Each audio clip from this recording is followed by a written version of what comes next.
میں نے جس قرآن مقدسہ کی جس آیت مبارکہ کی آج تلاوت کی ہے کہ وَلَا تَقُولُوا لِمَن يُقْتَلُ فِي سَبِيلِ اللَّهِ أَمْوَاتٌ بَلْ أَحْيَاءٌ وَلَٰكِن لَّا تَشْعُرُونَ کہ اے لوگو اللہ کے راہ میں جو شہید کیے جائیں جو قتل کیے جائیں انہیں مردہ مت کہو بلکہ وہ زندہ ہے، تمہیں ان کی زندگی کا شعور نہیں۔ اور ایک مقام پر رب تبارک و تعالیٰ نے ارشاد فرمایا وَلَا تَحْسَبَنَّ الَّذِينَ قُتِلُوا فِي سَبِيلِ اللَّهِ تم مردوں کو مردہ کہنا تو بہت دور کی بات، رب ارشاد فرما رہا وَلَا تَحْسَبَنَّ الَّذِينَ تم انہیں مردہ گمان تک مت کرو، تم ان کے بارے میں یہ گمان تک مت لاؤ اپنے ذہن میں کہ وہ مردہ ہے، بلکہ وہ زندہ ہے۔ اور رب تبارک و تعالیٰ ان کی زندگی کو جانتا ہے اور وہ رب کے پاس رزق بھی پاتے ہیں۔ تو رب تبارک و تعالیٰ کی بارگاہ میں آپ امام حسین کی زندگی کو دیکھیں۔ کربلا میں امام حسین نے اپنے سر کو کٹایا،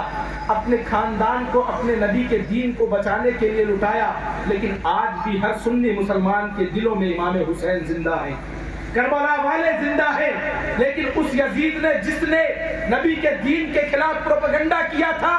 نبی کے خاندان والوں کے خون کو بہایا تھا، وہ کربلا کے میدان میں تو بچ گیا، لیکن آج کسی کے زبان پر بھلائی کے ساتھ اس یزید کا نام نہیں آتا ہے۔ یقین محرم الحرام کا چاند نظر آتا ہے، ہمارے دلوں میں ایک عجیب سے کیفیت طاری ہو جاتی ہے، ہمارے دلوں میں یہ امنگ پیدا ہو جاتا ہے کہ اب امام حسین کی شہادت کا مہینہ آ گیا ہے، اب امام حسین کے نام سے ہم محفلیں سجائیں گے، ان کے نام سے لنگریں لٹائیں گے، اور امام حسین کے دیوانے، امام حسین کے عاشق، امام حسین کے چاہنے والے، امام حسین کے راہ، امام حسین کے نام سے لنگر لٹانے میں کبھی سوچا نہیں کرتے، کبھی مال و دولت کے بارے میں سوچا نہیں کرتے، اپنے پرایوں کے درمیان فرق نہیں کیا کرتے، بلکہ جب وہ لنگر لٹاتے ہیں تو اس لنگر سے اپنے بھی کھاتے ہیں پرائے بھی کھاتے ہیں، وہ اپنوں کو بھی کھلاتے ہیں پرایوں کو بھی کھلاتے ہیں۔ یہ کس وجہ سے؟ حسین کا نام جو زندہ ہے آج تک، وہ صرف اس وجہ سے کہ امام حسین نے نبی کے دین کی تحفظ و بقا کے لیے اپنی قربانی بھی دی، اور اپنے بچوں کو، اپنے بچوں کی، اپنے خاندان والوں کی قربانی دی۔ امام حسین کا مقام تو بہت اعلیٰ ہے، بہت بلند ہے۔ امام حسین سے پہلے کے جو لوگ جنہوں نے نبی کے دین کی خاطر رب تبارک و تعالیٰ کی راہ میں، خدا کی راہ میں اپنی گردنوں کو کٹایا، رب تبارک و تعالیٰ نے انہیں بھی بہت بڑے بڑے مرتبے منازلوں سے نوازا ہے۔ ملک شام کے تین بھائی، آپس میں تین بھائی تھے ملک شام میں، جو رب تبارک و تعالیٰ کی راہ میں اپنے گردنوں کو کٹانے کے لیے ہمہ وقت تیار رہا کرتے تھے۔ ایک وقت ایسا آیا کہ رومیوں نے انہیں گرفتار کیا، اور گرفتار کرنے کے بعد عیسائی بادشاہ کے پاس لے گئے۔ اس عیسائی بادشاہ نے کہا کہ تم رب کی وحدانیت کا اقرار کرنا چھوڑ دو، تم نبی کے لائے ہوئے دین کا کلمہ پڑھنا چھوڑ دو، میں تمہیں مال و دولت سے نوازوں گا، میں تمہاری شادیاں اپنی بچیوں سے کرا دوں گا، میں تمہارے نکاح میں خوبصورت عیسائی لڑکیوں کو دوں گا، اپنی بیٹی سے تمہارا نکاح کراؤں گا۔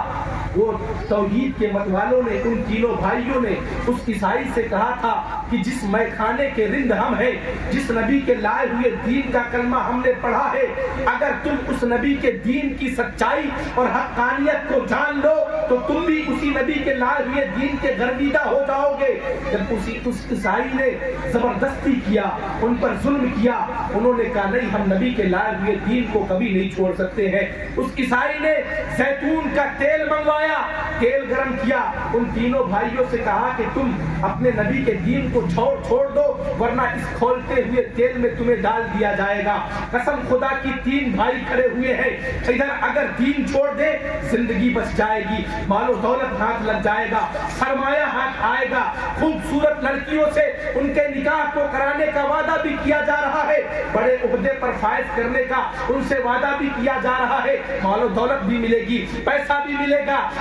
خوبصورت لڑکیاں بھی ملیں گی۔ وہ عیسائی بادشاہ کہتا ہے نبی کے دین کو چھوڑ دو، لیکن ان توحید کے مت والوں نے کہا تھا کہ اگر تم ہماری جان بھی لے لو، اگر تم ہمارے جسم سے روح کو جدا بھی کر دو، ہمارے جسم سے ہمارے روح کو الگ کر دو، پھر بھی ہم نبی کا کلمہ پڑھنا نہیں چھوڑ سکتے ہیں۔ اس عیسائی بادشاہ نے زیتون کے کھولتے ہوئے تیل میں سب سے پہلے بڑے بھائی کو ڈالا،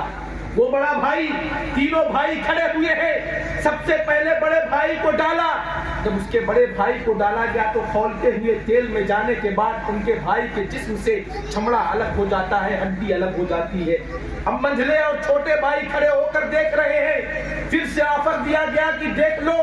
تمہارے بڑے بھائی کی یہ حالت ہوئی، اگر تم نے اپنے نبی کے دین کو نہیں چھوڑا،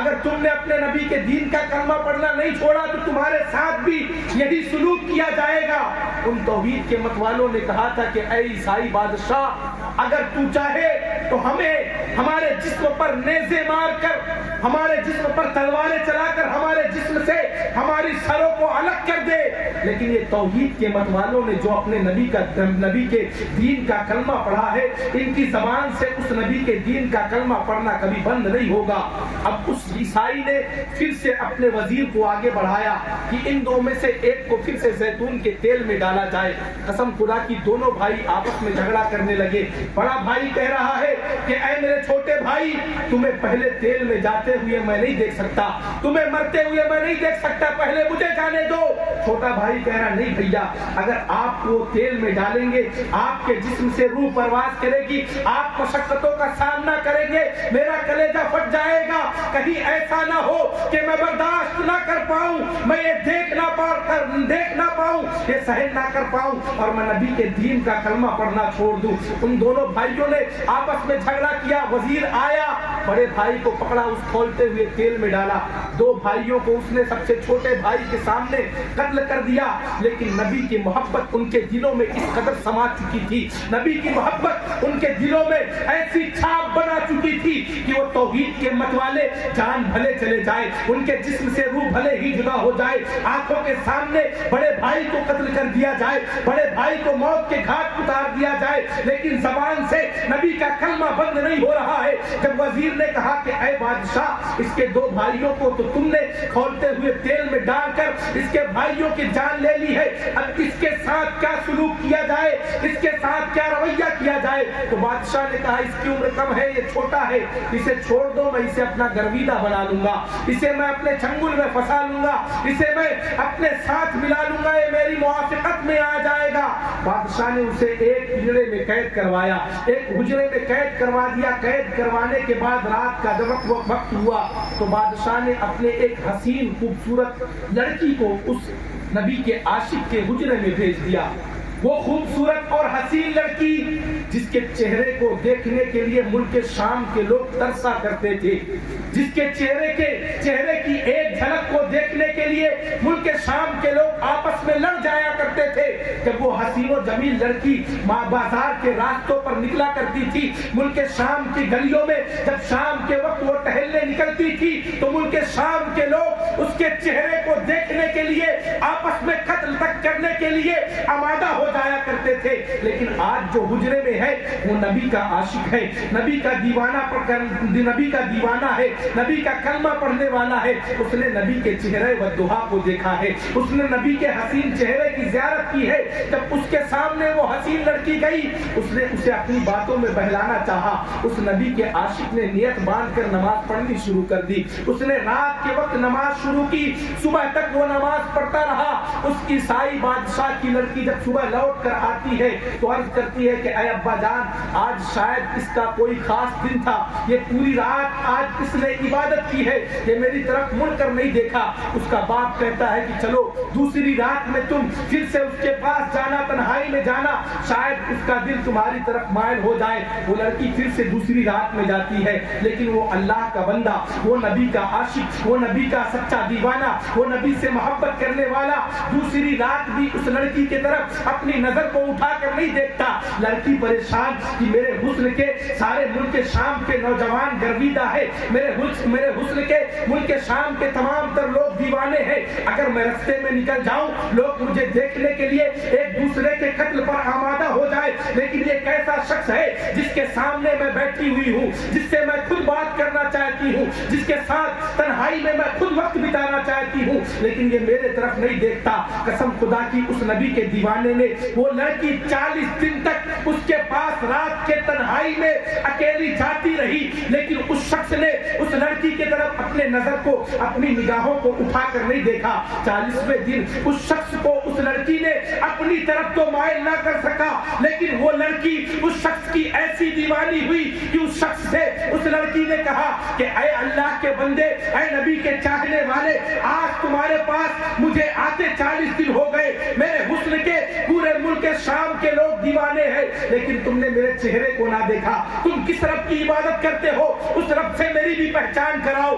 تم کس نبی کا کلمہ پڑھتے ہو؟ اس نبی کا کلمہ مجھے بھی پڑھاؤ۔ جو لڑکی اس لڑکے کو اپنے طرف مائل کرنے کے لیے گئی تھی، لیکن وہ لڑکی نے اس لڑکے کی عبادت کو دیکھ کر خود اس کے طرف مائل ہو گئی۔ اس لڑکے نے اسے نبی کا کلمہ پڑھایا، مسلمان بنایا۔ وہ لڑکی اپنے استبل خانے سے 2 گھوڑے لے کر آئی، وہ دونوں فرار ہو گئے، وہ وہاں سے نکل گئے۔ جب کچھ دور پہنچے تو انہوں نے سنا کہ ہمارے پیچھے گھوڑوں کے دوڑنے کی آواز آ رہی ہے۔ جب وہ ٹھہر کر دیکھتے ہیں تو کیا دیکھتے ہیں کہ اس کے 2 بھائی، جسے عیسائی بادشاہ نے کھولتے ہوئے تیل میں ڈال کر جن کی جان لی تھی، وہی دونوں بھائی گھوڑے پر سوار ہو کر آ رہے ہیں، اور ان کے بھائی اس کے بھائی کے ساتھ فرشتوں کا ہجوم بھی لگا ہوا ہے۔ جب چھوٹا بھائی اپنے بڑے بھائیوں سے دریافت کرتا ہے آپ لوگوں کی حالت کیا ہے، ماجرا کیا ہے، آپ لوگوں کی حالت کیسی ہے؟ ان دونوں بھائیوں نے کہا حالت کیسی ہوگی، بس جو تم نے دیکھا تھا تمہارے سامنے، تمہاری نگاہوں کے سامنے ہمیں جو کھولتے ہوئے تیل میں ڈالا گیا تھا، ہمارے جسم سے، ہماری ہڈیوں سے، ہمارے چمڑوں کو الگ کیا گیا تھا، بس وہ منٹوں کی بات تھی۔ اس کے بعد سے ہم رب تبارک و تعالیٰ کے بنائے ہوئے جنت میں ٹہل رہے ہیں، ہم جنت کا سیر کر رہے ہیں، اور تم دیکھو رب نے ہمیں اتنی عزت بخشی ہے کہ ہم تمہارے پاس آئے ہیں، تو رب تبارک و تعالیٰ نے ہمارے ساتھ فرشتوں کو بھی بھیجا ہے تم سے ملاقات کرنے کے لیے۔ صرف ہم دونوں ہی نہیں آئے، بلکہ رب نے ہمارے ساتھ فرشتوں کو بھیجا ہے۔ یہ کس کی برکت تھی؟ نبی کا کلمہ پڑھنے والے تھے، نبی کے عزت و آبرو کے لیے اپنے جان کو قربان کرنے والے تھے، نبی کے دین کی تحفظ و بقا کے لیے اپنے جان کی بھی پرواہ نہیں کیا کرتے تھے۔ جہاں نبی کے شان کی بات آتی تھی اپنے جان کو ہمیشہ لٹانے کے لیے تیار رہا کرتے تھے۔ وہ ایسے عام شخص تھے جنہوں نے نبی کے خاطر، نبی کی عزت کے خاطر، نبی کے لائے ہوئے دین کی خاطر اپنی جانوں کو قربان کیا، تو رب تبارک و تعالیٰ نے ان کے ساتھ فرشتوں کو بھی مقرر کر دیا، ان کا مقام و مرتبہ اتنا بڑھایا کہ جب وہ زمین میں تشریف لائے تو اکیلے نہیں آتے، بلکہ فرشتوں کا ہجوم ان کے ساتھ آتا ہے، ملائکہ آسمان سے زمین پر ان کے ساتھ اترتے ہیں، وہ ملائکہ کے گروہ میں زمین پر تشریف لاتے ہیں اور جنت کا سیر کرتے ہیں۔ یہ کس وجہ سے؟ نبی کا کلمہ پڑھنے کی وجہ سے، نبی کے دین پر جان دینے کی وجہ سے۔ تو ذرا آپ سوچیں، جب ایک عام شخص نبی کے دین کی تحفظ و بقا کے لیے اپنے جان کو قربان کر دے تو جنت کا سیر کرے،